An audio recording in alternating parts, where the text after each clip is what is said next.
Hello, sixth graders. Thank you for taking time to come watch this video. I will be going over the packet for the fur trade. So what you're going to want to do is make sure you pause it here if you need to at any point to write your answers. So you need to make sure these are the answers you have on your packet. So I'll go through these one question at a time. Question number one, why did American Indians trade with others, and what was the main reason that Europeans traded? So the American Indians, like the Ojibwe and the Dakota, they traded with others for things they either wanted or needed. So hopefully you remember the difference between a want and a need. So they had a couple different reasons why they traded.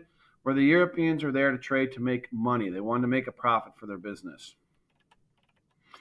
Number two, what new resources did Europeans seek in North America starting in the 1500s? Well, Europeans came over here. They are looking mainly for animal pelts, especially the beaver or mink and otter.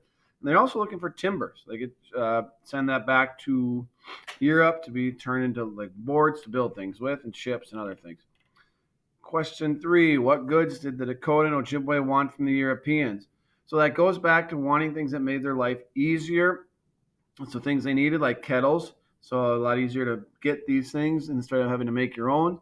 Guns, so those guns weren't the best, but it was better not having them. Fabrics like cloth, they could turn into blankets, clothing, things like that. Beads, dye, so turn the cloth in different colors, and axes. Instead of having to make them out of rocks, you'd have the axes made from factories. Why did the Dakota and Ojibwe want those goods? For number four is make their life simpler and easier. That's plain. Just wanted to make things easier for them. In addition to the furs or other goods and services the Ojibwe and Dakota provide to the Europeans. So goods are things that you can see, that you can hold on to. So the Ojibwe and Dakota provided goods such as canoes and food. The wild rice, maple sugar we talked about before, and also meat, hunting, whether deer, moose, anything like that.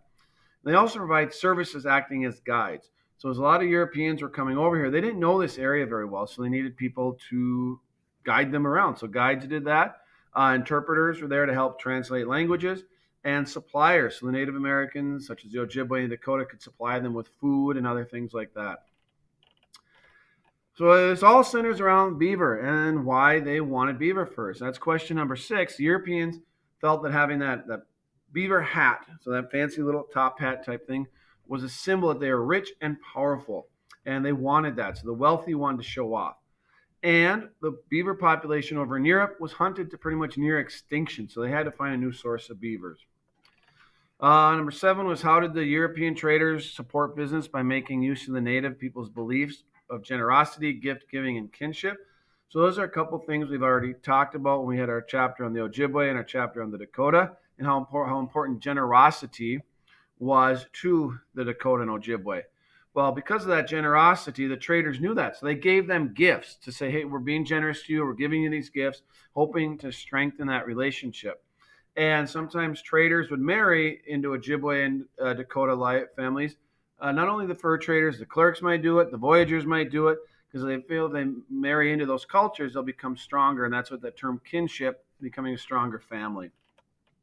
So for a year at the post, I did not put anything yet in this. I won't. So I'm just going to say some answers. So if you need to, after I say something, go ahead and pause it. So here are some things that would happen in the autumn. They'd finish up transporting goods or furs, depending on which direction they were going. The Native Americans would act as guides and interpreters. They would really build the post or fix the post to get it ready for winter. If it's a trading post, they'd be staying at during winter. They'd gather firewood for winter, so you know how cold it can get around here. They would do some last minute exchange of meat or other foods to try to build up that supply they need for winter. The Native Americans would, in the autumn, would be drying meat, drying fish, again storing everything for winter. So autumn was a big thing, was getting ready for winter. Speaking of winter, that is when most of the trading took place during the winter, because that's when the animal furs were the thickest and the highest quality. So they did a lot of trading of goods and furs during the winter. They would hunt for animals to get their meat. The Native Americans would spend time preparing the pelts for winter or during winter trade.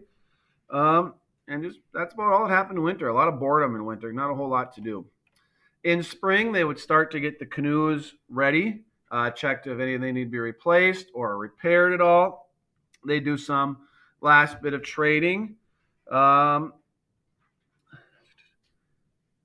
that's when in the spring is when the Native Americans would do their maple sugaring,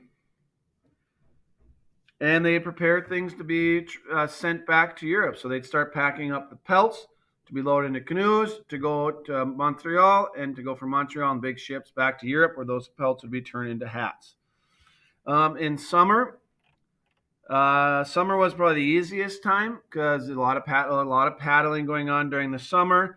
And in June and July in Grand Portage, they'd have the annual rendezvous, the celebration where they'd have the gathering, whether it's up in Grand Portage or otherwise just a big happy celebration. That's one of the 1 or 2 times a year where the voyagers would actually clean and try not, and wouldn't smell as much, because there could be ladies at the rendezvous and they wanted to be nice for the ladies. And then they'd start, getting ready to prepare for autumn again. So summer was the easiest time because not a whole lot going on other than moving goods and furs back and forth.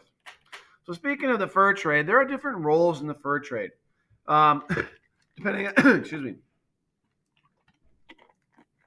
depending on what side you were on or what point of vantage or viewpoint. So the Europeans, the trader was the boss. They, you can see, it oversaw operations at one or more trading posts. So they were the boss. They were the higher up. So they controlled everything. Below them, you'd have the clerk. The clerk did the accounting. What that means is they kept track of what pelts were collected, what goods were sent out. So they kept track of everything. And they supervised trade, so they really helped working with the Native Americans to figure out the best trade.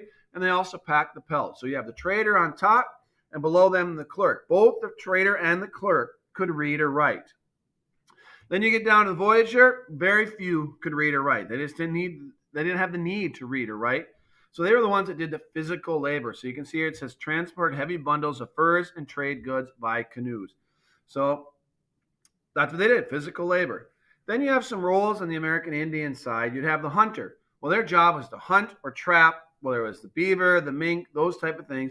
They wanted to collect as many animal pelts as possible. And they did that during the winter, as I mentioned earlier, because the pelts were the thickest and highest quality. Then you have the pelt preparer. Typically, that would have been the women of the group. They ready the furs for trade. They cut the skin up, turn them inside out to protect the fur. So typically, the women prepared the pelt for that. Then you have the interpreter. Well, they just help talk. They could speak multiple languages and could be a translator.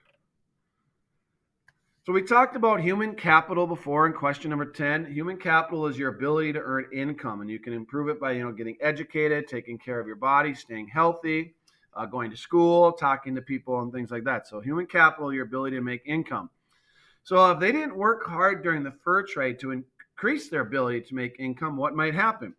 Well, Native Americans, it might weaken his or her connection or status in his or her community. Like they're not trying as hard, they're not really doing much. The community members might, not look so, might not be so respectful towards them. Where if you don't work as a trader, a clerk, or a voyageur to improve your human capital, well, you might not get paid as much. So you might have lower wages. Your company might not make a profit. If your company doesn't make a profit, you could get fired. And the last question, number 11, by the early 1800s, what kinds of new tools and ways of life are replacing traditional ways for the Dakota and Ojibwe? Well, manufactured goods like steel axes and traps were starting to replace the traditional tools that were made out of like stone that the Ojibwe and Dakota had used. So that changed there. Now the Dakota and Ojibwe could spend more time hunting and trading for goods they needed instead of worrying about making them themselves, because it's a lot easier to get them from a trader versus making things yourself.